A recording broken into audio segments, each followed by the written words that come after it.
A Fox 5 story about a senior scam is getting some national attention. AARP asked Fox 5's Joe Vigil to be part of a national podcast. This is on his story about a Vietnam veteran who lost his life savings in a scam. Joe has some clips of that podcast and a big message.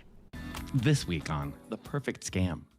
I got a call from a man, and he says, "Did you ever play Publishers Clearinghouse?" And I said, "Yes, I did." That's local Vietnam veteran Manny Guerrero on the AARP podcast, The Perfect Scam. Host Bob Sullivan talked to Guerrero, his daughter, and myself about how we met through Honor Flight Southern Nevada. Guerrero's daughter, Debbie Splain, contacted me after we met about Manny being scammed by people pretending to be with Publishers Clearinghouse.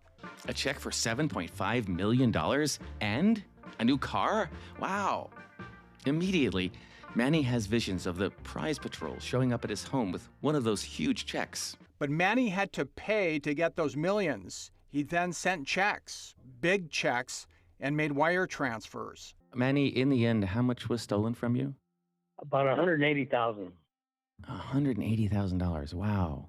I think he was humiliated that something like this could happen to him. He was embarrassed. Steve Baker, formerly with the Federal Trade Commission, explained how to prevent becoming a victim. I think the easiest thing I've been able to come up with is if anybody tells you you've won a prize and have to pay a nickel for any reason, they're crooks.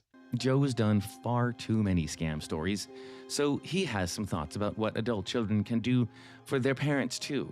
And specifically talk about this. Specifically talk about being scammed and just start asking probing questions. Hey, do you ever get letters? Do you ever get phone calls? And Bob Sullivan said something Manny Guerrero wishes he would have done before sending all of that money. Just hang up. For The Perfect Scam, I'm Bob Sullivan.